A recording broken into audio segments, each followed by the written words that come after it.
Hey, what's going on? All right, in today's video, I will be talking about Tim Ferriss's DSSS method. So far in code development, we've quantified with KPIs, we've oriented on the enemy, figured out an exploitation plan, and now we want to actually come up with our plan. And we're going to do that through deconstruction, selection, sequencing, and stakes. So we're going to begin with deconstruction. Let's use an example. Let's go back to that romance game one because I just wrote about that. So deconstruction, what is deconstruction? All right, so the art of deconstruction is simplifying, right? You have a complex, multifaceted challenge. In this case, it's attracting higher quality women. It's a big topic, right? So how can we break that down into smaller, more manageable components so that we can actually develop a plan of action? In sports, right, we'll break things down like, again, in basketball, there's offense and defense. There's specific skills on offense. You have scoring, passing, dribbling.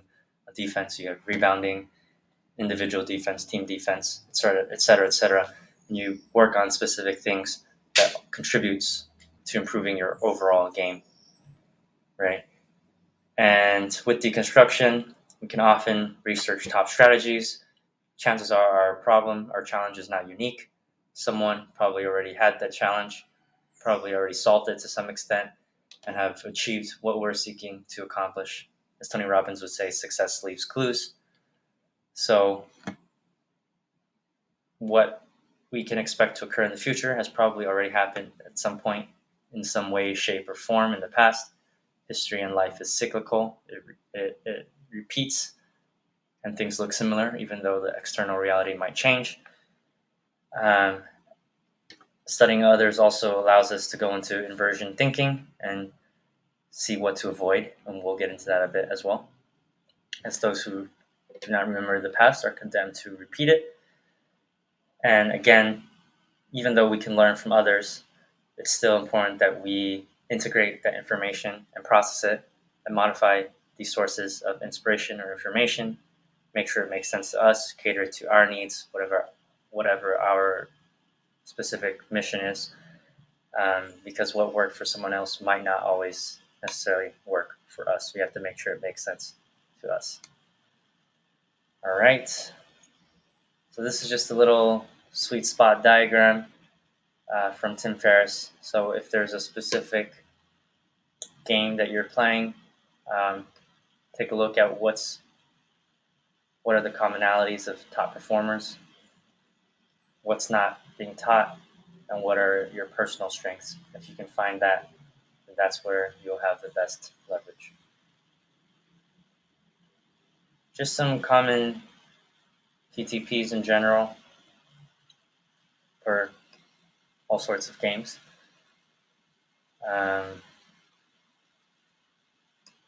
Generally, we all have limited choices. We want to make the best of those limited choices. So we want to keep our options open or not limit future options so that we have the opportunity to continue to make the best decisions. We need to take controlled risks that lead to more favorable outcomes. So sometimes a bolder play has a higher risk of failure, but it also has a higher expected value. So generally, bias for action is a good thing.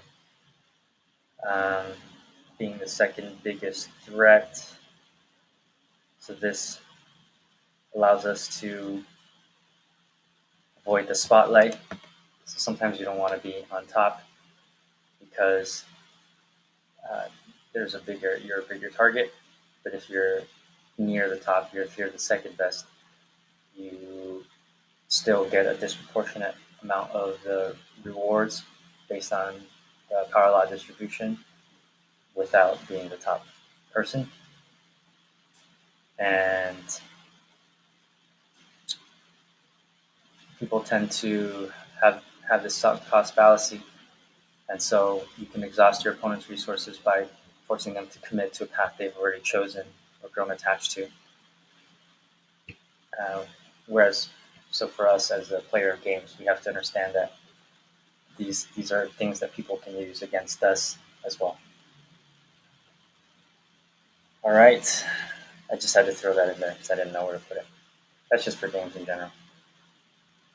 All right, inversion thinking. So James Clear talks about this, about thinking forwards and backwards, considering the opposite of things, driving their brain in reverse. This way of thinking can reveal compelling opportunities for innovation. So inversion thinking is a powerful mental tool so that we can step outside our normal thought patterns to be able to spotlight errors, obstacles, and roadblocks. Sometimes avoiding failure is more effective and less risky than just chasing success. And it's important that we understand what to avoid just as much as thinking about what does work. And so 3 steps, pretty straightforward here. Think about what pitfalls, what could prevent you from achieving your goal, what could go wrong, what mistakes you can make, and then integrate actions to avoid those points of failure. All right. Next, we're moving on to selection. So you've deconstructed, you've broken things down. Now you need to select. I like that quote from Tim Ferriss: busyness is a form of laziness, lazy thinking, and indiscriminate action. And so again, this is where the Pareto principle comes in, to being able to focus on the 20% highest leverage activities that generate 80% or more of the desired outcomes. High performers can separate unimportant work from important work and focus on just the important work. It's more valuable to be effective than efficient. Efficient is just doing things right. Effective is doing the right thing. So we want to be effective because we can be as efficient as possible. But if we're not focusing on the right things, we're just wasting our effort anyways. All this is about simplifying, about eliminating is the highest form of optimization, allows us to focus. So the minimum effective dose is the lowest volume, lowest frequency, fewest changes we can make. We want to keep things simple as possible. So that's what selection is all about. Next, sequencing. So now that we've selected, we want to sequence and make sure that we're going through things in the right order. Admittedly, this is something I need to focus more on. Make sure I'm sequencing and doing things in the right order. Let's see. So OKRs, objectives and key results. So we have our ultimate mission, our ultimate finish line. What we want to do is outline 3 to 5 milestones that get us there. Little steps, basically. And then we can reverse engineer, start from the end, begin with the end in mind, and to work backwards to see what we need to get done, and it helps us to think in the proper order. And again, planning in 12-week increments using cascading goals helps us to map out our OKRs. So again, this is in the template, being able to figure out like 3-month goals and then break them down into per month, per week, per day, how all our goals sequence together. And lastly, stakes. So this is again one that I could do better at implementing.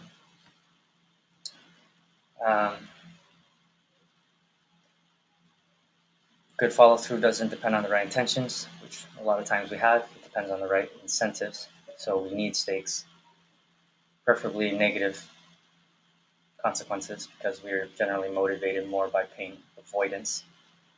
So stakes give us some external obligations and accountability to actually achieve our goals. What are some examples of stakes? We can get a coach. We can have a friend do something with a friend that has the same problem as we do. We can actually tie our goal to something external that has a specific timeline. So Tim Ferriss had that show where he would go perform something at the end of the week, so it actually forced him to commit to learning whatever it was. There's also Stick, which I tried before. It's basically donation anti-charity if you fail a goal. So you pledge money that you don't want to donate to some charity that you hate, basically. And if you fail, then it donates money to that charity. But what I found is too, without accountability, like you could just cancel it. So anytime that you can get other people involved, I think is helpful to keep you on track, such as a coach. All right, that's it for this one. It's a lot to take in, a lot to fully integrate and implement, but some good information in here that I need to also work on implementing myself. So I'll see you in the next video.